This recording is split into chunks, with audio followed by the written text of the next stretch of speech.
So I want to introduce András, right, and Felipe to present their story around artificial intelligence. All right, talking about getting us nervous, Sebastian, thank you.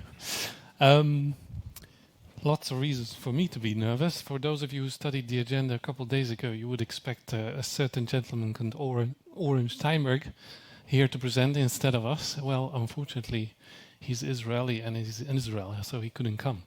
So we're jumping in to share a similar message. Thanks for having me. I'm András, Hungarian name in case you're wondering. I'm 12 years in the Netherlands. My team serves AWS customers in the high-tech and manufacturing industries in the Netherlands. Been at AWS for 7 years. Most of this time I've been serving customers in the Eindhoven region, Philips, NXP, Signify, and many others. So that makes me privileged to be here because I really subscribe to the idea that this is one of the smartest square kilometers in all of Europe. I learned this morning that obviously there's lots of you here, not just from Eindhoven, but for me to get to know you a little bit better, hands-on, if you're not from Eindhoven, let me start with the easy one. Thank you. Hands up who has done some Python coding in their lives. Thank you. Hands-on who has fine-tuned some foundation models. A few people, thank you. All right. So we're going to talk a little bit about Gen AI today, so a certain part of AI. And I'm going to do a little bit of introduction why I'm so excited about this new trend in AI. Then I'll hand it over to my colleague Felipe, who will walk us through a bit more detail what are some of the use cases and how this will really impact all of our jobs, our way of working, because it will. And he will talk a little bit about, well, this is not a given. There are some barriers to adoption of this technology and how we see those things at AWS and how we can try to help with those things. And we hope to leave as much time as possible for a Q&A at the end. To get us warmed up, let's start with a bit of a video. Imagine you are selling products on Amazon. You make devices and you want to list your product on our website and you want to get creative in how it's listed. Well, here's some exciting new feature.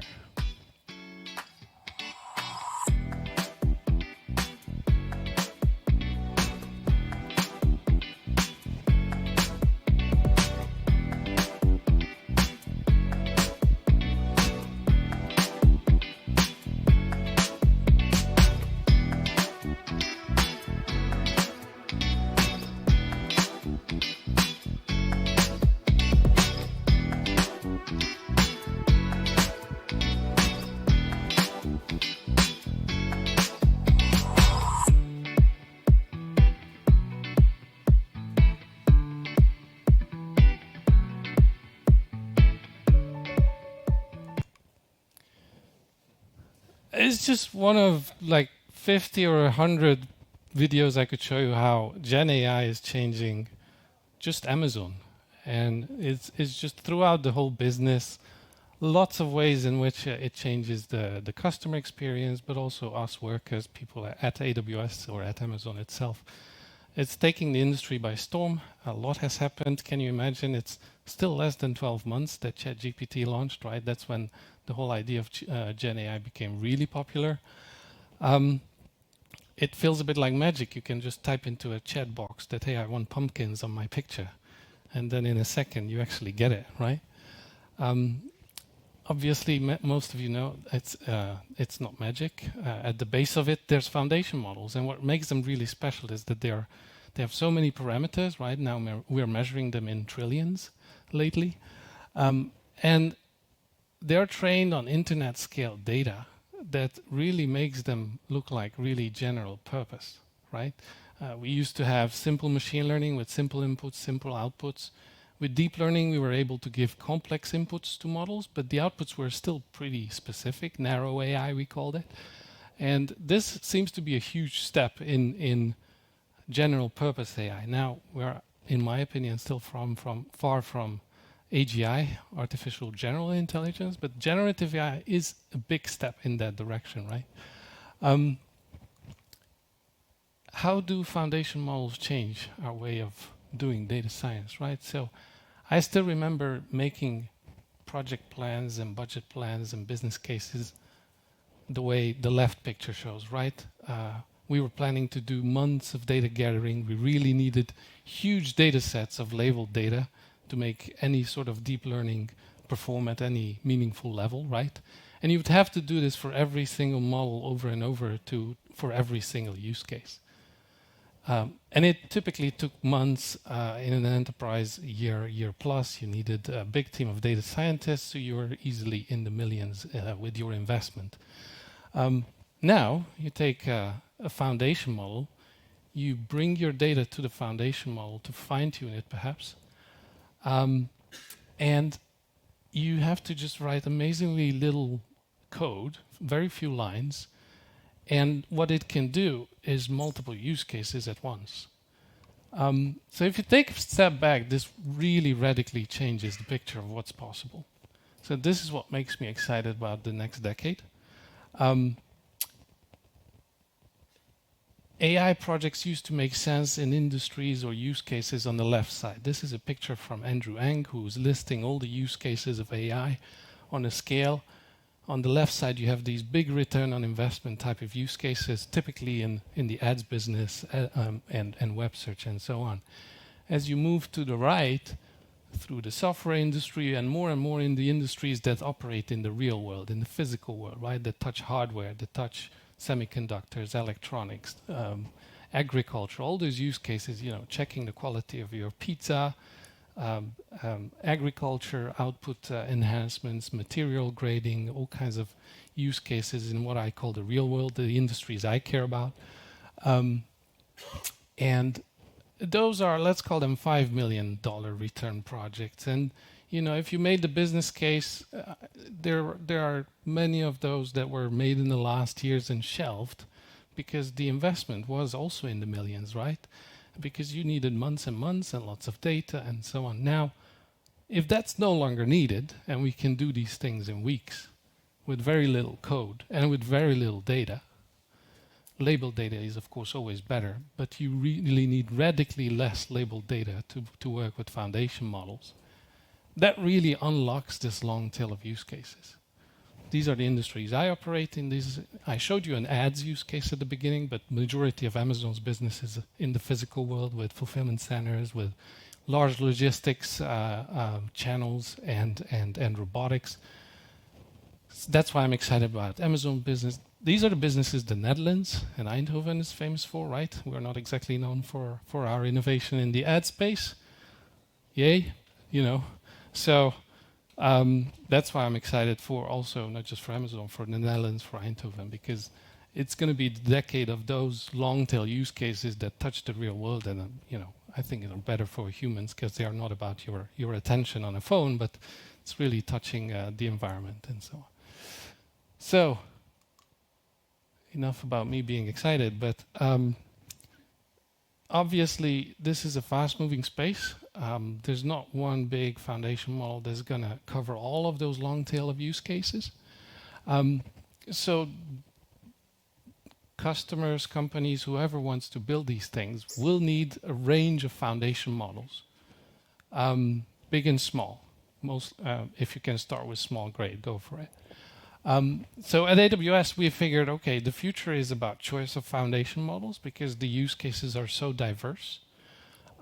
So we decided to launch Amazon Bedrock, which gives access to a managed service that hosts these long selection of foundation models from the best known providers, open source, closed source, to really get people started and to democratize the access to Gen AI in general. Coming back to why I'm excited. 3 of the companies on this list. This is a list of companies that already are working with Bedrock and are innovating. 3 of them are from the Benelux, right? Philips, Booking, and Showpad. So in short, I'm excited about all the AI projects that this is going to unlock. But to get into a bit more details about Gen AI and how it impacts use cases and our jobs, I will invite Felipe, my colleague. Felipe leads our efforts in AI ML for the Benelux. So he speaks with hundreds of customers on a regular basis. So let him share his unique insights in some of those barriers to making this happen and how we can tackle them. Felipe. Thank you, András. Thank you for the nice intro, and very happy to be here with you today. Good morning, everyone. And as András mentioned, to dive a little bit deeper into the use case, what you see in the industry. This is based on my bias, talking to the customers in the region. So I lead the machine learning business in AWS in the Benelux, and I would love to share with you what we see happening, at least in the past year, with our customers. So let's start with use cases. Guess I have some delay, yeah. So why Gen AI is picking up so much? So building up on top of András mentioned, there is the long tail of use cases, but not only that. It's not a single industry. It's not a single use case.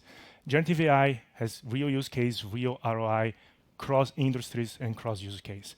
Just using this for example, this comes from McKinsey research, as always. It can go from engineering product. So think about knowledge management, right? A lot of companies already had a knowledge management system, your own internal search engine. But today, you can make people find the right information much faster and get a summary of the right information, combining different data sources to go, either to get a paper moving forward, to get a product defect solved much faster. That's one of the use cases. And you can see from engineering, product, marketing, sales, supply chain, customer service, and IT, usually from 10 to 15 being conservative ROI. But if you look for IT and R&D, if you think developer productivity, think about code assisted, code generation. There you can get gains up to 50% of productivity. If you have 1,000, 5,000 developers, the impact is huge. And of course, it can vary. It depends on the developers from 10, 20, 50. We saw 50 in our own internal research, but there are people claiming 10x, right? So I wouldn't share those numbers, but it really depends what you do.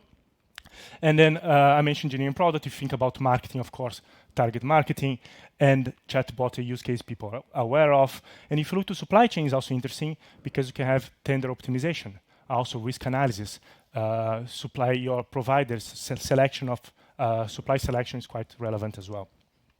So besides the use case, I think I really like this graph here because it's put into perspective. If you look to the y-axis, the global impact of generative AI. Just trying to put some dollar numbers in billions for the different functions in a company, how much the use case can generate value. And this is really aligned to what I see in the region and probably to what you see in the media as well. Is starting for the top right, you think about customer operations, right? A better customer support, either a technical assistant support, a better contact center, chatbot. That's kind of the standard use case everybody's aware of. People got in touch with ChatGPT, people chat with an AI system, so you're expecting that. Moving to the left, software engineering, well, code-assisted tools. I think that's another very common use case. And moving more to the left, if you look to sales, marketing, getting access to information, knowledge management, what I mentioned before. Very straightforward use case. If you're a salesperson and you need to go to the right presentation, right customer, right messaging, being much faster to find information.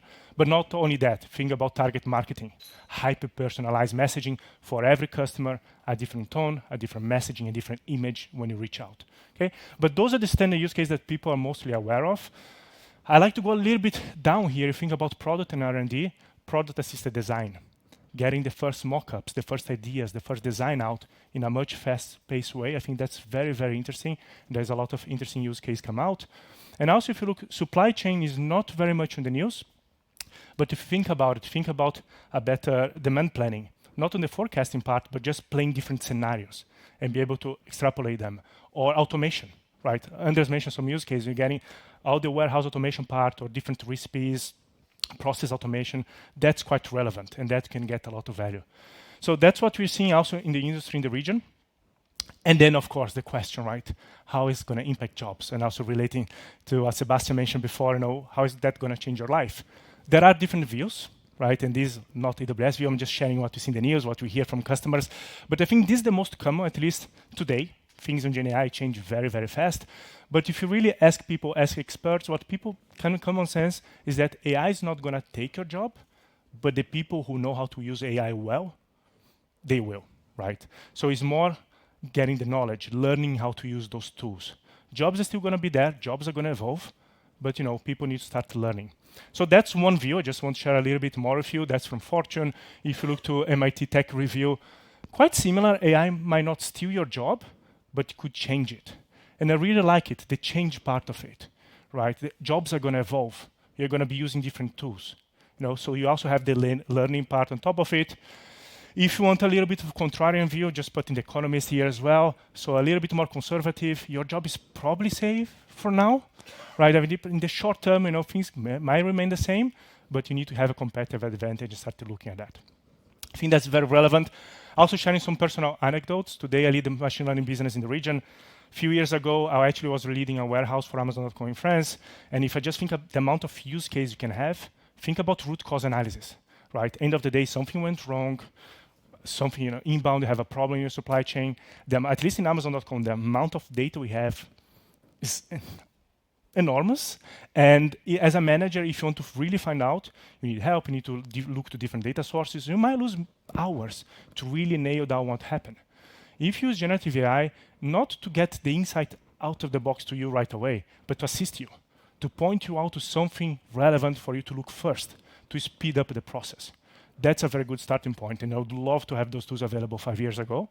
And also reporting, end of the shift, monthly reports, right? Instead of people copy and paste graphs and put in a document, just automatically generate with new insights, things that we as humans might not be able to identify patterns because just the vast amount of data we have, getting those insights out faster is a lot of value being provided. So those are just a few examples. A few questions to you to warm up a little bit. Who is confident generative AI is going to impact your company, your business? Okay, around 95%, quite optimistic audience, well, I guess. Who is already integrated generative AI into the roadmap? Not too bad. So we are in a tech region, so more than 50%. It's reducing, but that's interesting. Next question. Who has already deployed generative AI into production? Okay, now it's really shrinking. Now we have less than 5%, which is usually what I still see asking to people. What I'm really curious is why that? And that's, of course, what we're going to discuss later. But what are the biggest blockers for generative AI or for innovation of Gen AI? Somebody wants to share one, two? No? Everyone? Like, one person. Let's make it. Trust. Very good one. Trust. Okay, thank you very much. So the next part of presentation is what we see. What are the barriers to adoption? Trust is going to be there as part of it. And what else we see as well. So we have three. Apologies. The first one you see is the skills and organization structure. Even before trust, right? It's something new. You need to learn how to use it. You need to get acquainted. You need to lose the fear. Like the trust in yourself first, right? So how we can tackle that in your company where you live?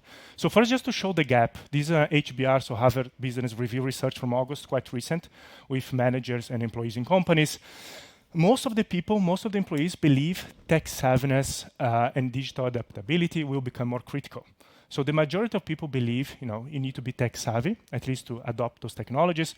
But only 37% of the respondents, they believe they are part of a company who has the culture to do it, who has the culture that emphasizes digital and data intelligence. So there is a big gap. How do we close this gap? Oh, at least that's what I believe in. That's also coming from HBR, so not only me talking about it. First, you need to build a foundation of fluency in your company, but not only company, circle of friends. Just make sure people know the basics. If you're a product manager, and you're considering putting AI into your product, what's the impact? What are the consequences? What are the trade-offs you need to look at? If you give a wrong answer to your customer, do you have any brand reputation issues there, right? What about the quality? What about the data source you're using? Ethical concerns, trust. So build a foundation of fluency that people can talk about the challenges. You don't need to know how to code, but at least you know the language and you know whom to ask the question. That's step number one. Then once you enable people, make sure to keep them in your company, right? Cultivate good talent. And if you have tech-savvy managers, they can also help you to hire the right talent, at least to assess when you're doing an interview. And the last one, support digital responsibility. Those are new technologies with also impact on society, impact how you do things. So you need to have cybersecurity in mind. You need to be transparent, and you need to reduce biases. to make sure you don't have bias on your models. And these concepts needs to be discussed leadership in a company, but the knowledge needs to be cross-company. So if you want to learn, just a small tip, is always good to share something. We do have, of course, a course that you tend to recommend that's Generative AI with large language models that give us very good basis on how to get started. This is on Coursera, if you like Coursera, done with people from AWS, with Andrew Noog. We had the slides before from him as well, very famous on the AI space. So just one, there are hundreds, right? This is the one I would recommend, but there's much more. Do your own search, select the top 5 you want, and get started. And the second step is not only learning in silos. You don't want just every individual to know and not share anything. You need to make sure people in the organization, they talk. People share what they learn, okay? That's step number 2. It's quite related, because if you look to the first part of it, how to improve collaboration. Everyone has a basic understanding of how AI works. Again, that's gonna enable people to discuss topics. Similar to the one before, so if you give this basic amount of knowledge, people can discuss it. The second one is extremely important. Prepare for continuous change and adaptation. So change. Why change? Generative AI is moving very fast. Every other week, there's a different model, a different high-performing, state-of-the-art model. That might impact your product. Because if you're putting things out, if you're using open source, you do an update, your product might behave very differently the week after. How do you cope with that? How do you cope with competition coming with something new, right? You need to be ready for change much faster than before.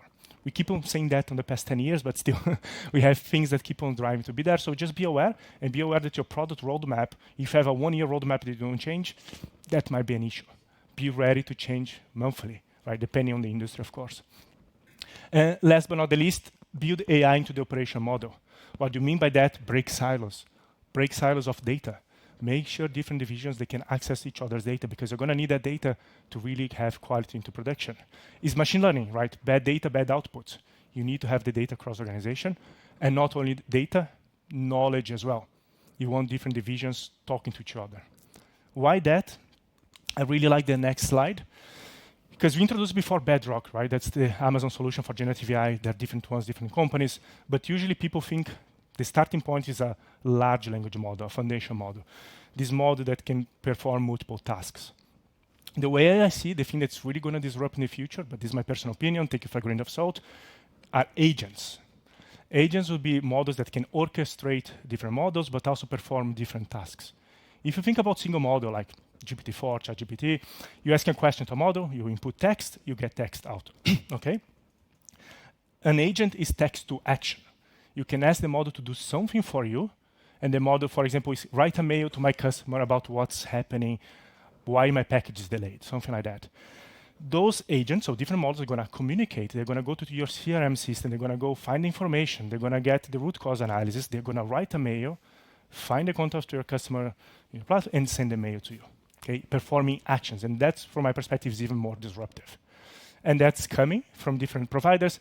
We at AWS, we have agents for Amazon Bedrock. If you want to try out in your company, reach out to our account team. So far, it's in preview, but you can share more information. So that's what's coming. That's why you need people from different divisions to talk. Going back to the previous point, this is process automation to a different level, right? In process automation, you need data from different divisions. And people need to be aware how it works, otherwise it's not gonna fly. All right, so going back now, related to the trust point that was shared before, the second barrier will be risk. What do I mean by risk? We have here 6 risks of using generative AI. Some of them are correlated, of course. You have uncertainty and hallucinations. I think that really relates to the trust point raised before, because some of those models, so they might not be deterministic.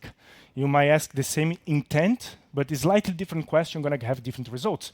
Some of the models can increase the creativity level of the model, and is a probabilistic system and get different results. So how do you do with that if you put into production, if you expose to a customer, but also internally, same people in your company getting different answers? Is that fine? Right, that's something for you to think.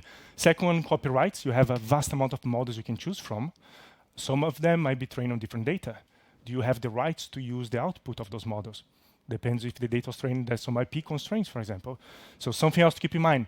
Bias, of course, you want models that are trained in a diverse data set to avoid biases, and also vulnerability.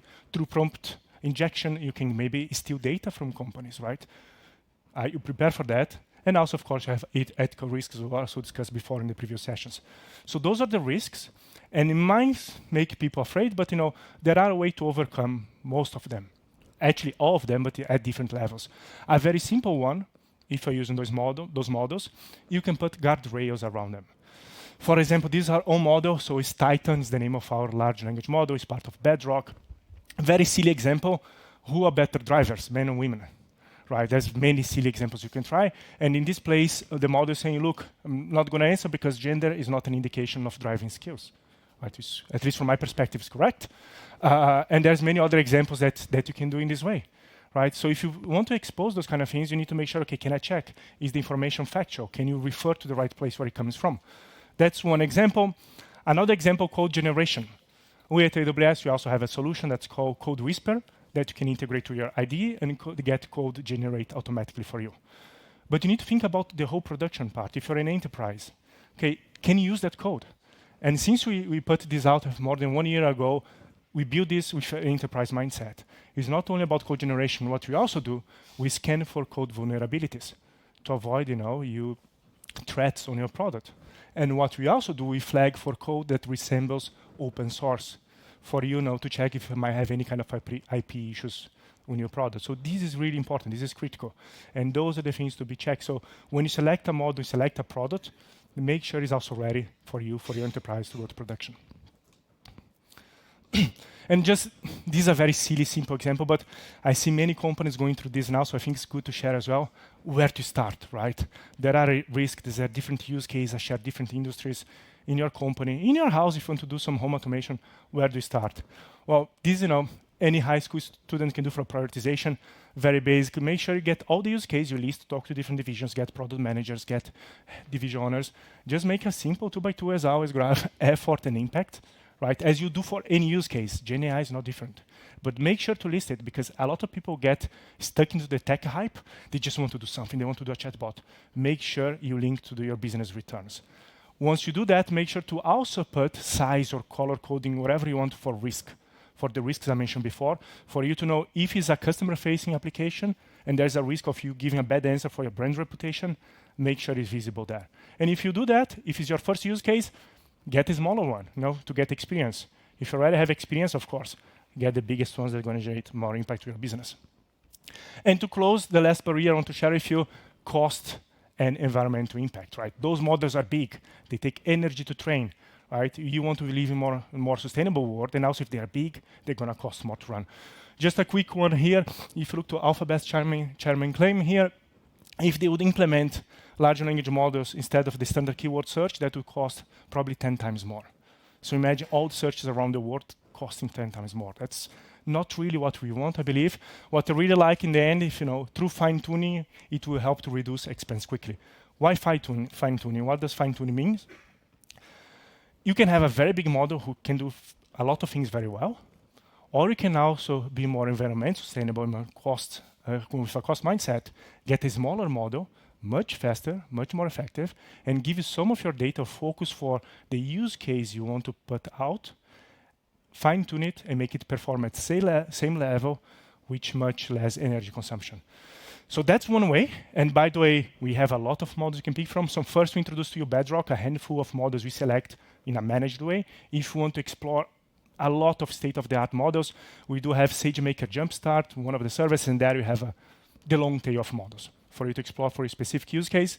One very relevant here, I know if you know Hugging Face. Who knows Hugging Face? Oh, okay, I don't need to introduce Hugging Face a lot, but it's a hub of open source models. I think now there are 380,000 models that you can pick from.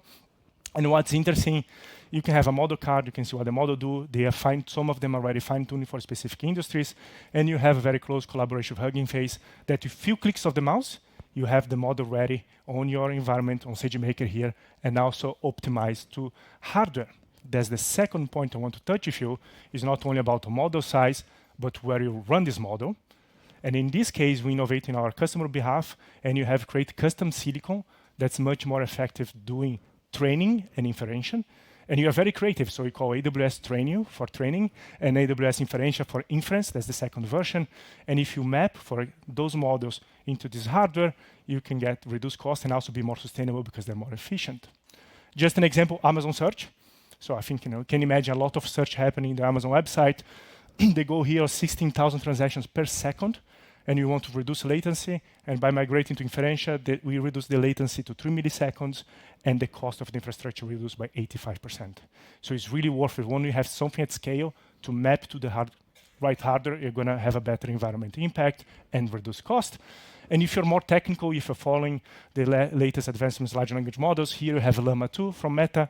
And here you can see mapping Llama 2, 7 billion into inference 2, you got 60% faster inference and 70% lower cost, which is pretty cool. So that's the last one to adoption. So I close my part here, give back to András to summarize the presentation. Preparation to Q&A, I guess. Lots of insights there from Felipe. Thank you for that. But just to try to sum it all up, yeah, all these new projects that live in the real world that Eindhoven and the Netherlands cares about are now going to be suddenly viable. It's going to look very different. So, that picture about how data science projects look like up until 1 or 2 years ago and how they should look like in your project plans and your business case documents is very different. Much more feasible, much shorter lead times. As Felipe said, focus on starting with small models, see if it works for you. With a little change, you can go very far. Because it's so different, get ready to learn, right? Probably people in this room understand this, but I think very few people realize how different it is and that this is something organizations and companies need to learn, how to deal with this and how to plan differently for this, but also on an individual level, how to use some of these tools. The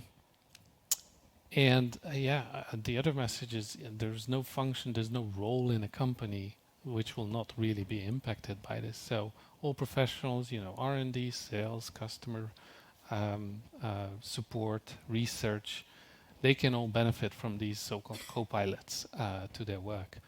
And I think it's going to stay human as long as we indeed build co-pilots instead of building full automation end-to-end. So with that, thank you for your time. Really appreciate it. This is the link to Felipe if you want to follow him. Please give us some feedback. We're really curious how this came across. So use that link to answer 4 questions while we move into Q&A. Any questions?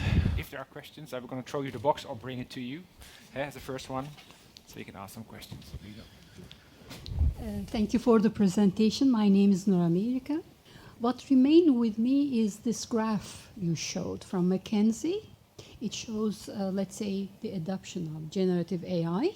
At the right above corner, we saw customer operations and IT or software engineering. And if you look at the bottom left, then there were others like financial domain, etc., which I found very curious.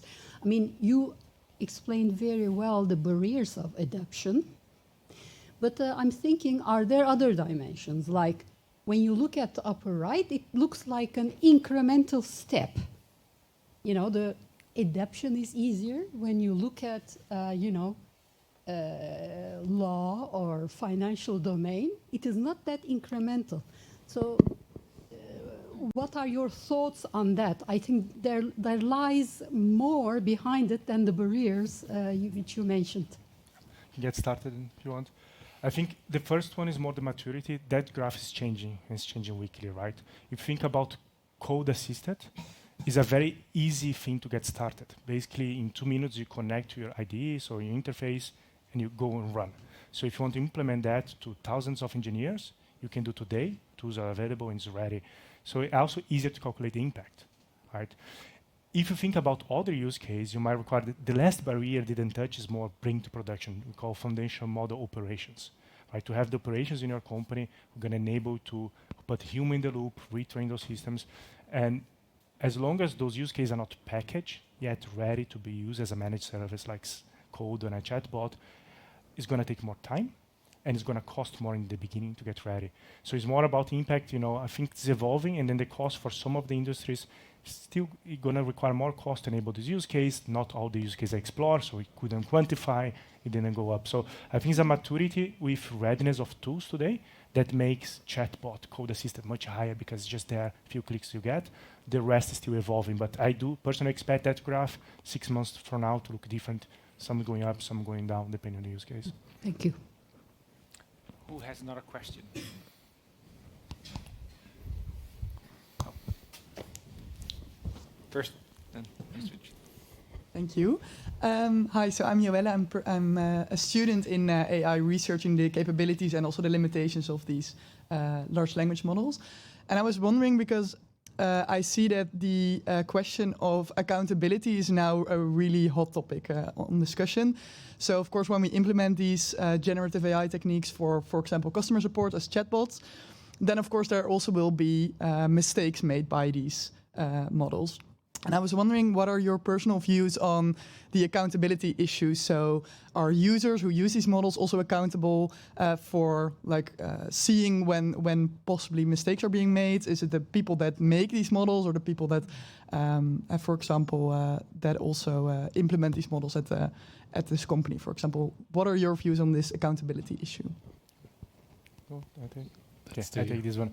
There are different levels to it. I think there's the basics that most of the companies are doing. Just state this is a chatbot, is using AI, just make it transparent.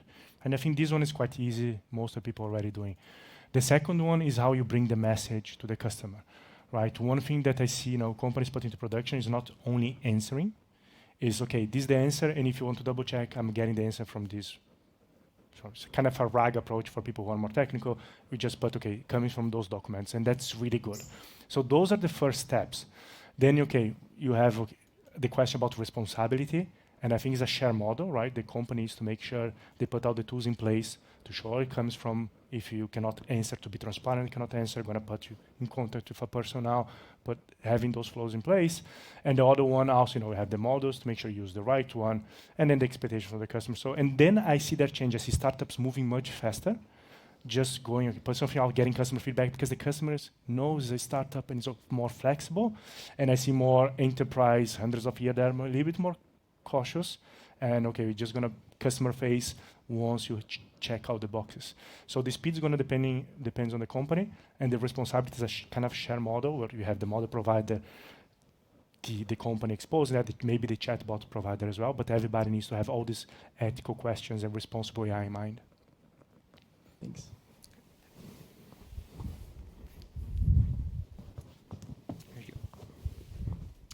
Hi, I'm Remco. First of all, very nice presentation, both of you. Thank you very much for that. I would actually not like to ask a question, maybe just give a remark and some experience. When you're showing numbers of productivity increase through generative AI, what you see is that actually if you dive into the studies that have produced these numbers, these studies are actually not the most fantastic studies on Earth. And they're also very few. So there is a significant risk that when you present these numbers, people, especially in management, start to misinterpret those as cost-saving opportunities. Yeah. And I think that is something that, I would like to point out to everybody here, that we should not think about these numbers as actually true. They are indicators of what might be possible in certain conditions. And that it is not a cost saving that you can get, because you still need all the humans to operate it. And they are therefore also still, in the loop, basically. So I wanted to just share that recent insight that I gained when diving deeper into these. I like that, and also to, talking about keeping AI human, right? As long as we give the ability for a marketer to choose between putting pumpkins on an image or tomatoes or whatever, that's one thing. Instead of saying, no, you need to put an image of Brad Pitt because that's what's going to sell best, right? So, and prescribing it and replacing the marketer from her job or his job, right? So as long as we augment and give superpowers, that's what it is. Exactly. And to add some color on the numbers as well, first, is recent field, right? So those estimations, some of like process automation, we kind of know how to estimate well. The use case is quite new, so numbers are going to vary. And the variance is quite important because if you look to productivity, like code automation, some engineers are going to be 10% faster, or they're going to be 10 times. That's an average. It depends. So really, I love what's said. Take it for a grain of salt. And to be honest, me as a manager, I would just take, okay, 10%, let's go and do it, right? Now, get your product managers, get the people who really understand, have them estimating, have the priorities and the impact. You need to do the exercise in-house. I would never just get a McKinsey slide, okay, 20%, let's do it. Right, so I fully agree with what you said. I think this is more to have an idea that's an impact. So you need to be aware in your division and look. Some companies are going to say, no, it doesn't make sense to us. Fine. The ones that make sense, then you go to the next step. Okay, where it is, can you help the people and engage the right folks? Yeah. Thanks. Thank you. Unfortunately, the time is up, so we don't have any room for more questions. Oh, here it goes. Right. Find us at lunch. Yeah. Will you have? They will be close to our stand, so be invited to our booth, right? Thanks, Felipe. Thank András for the presentation.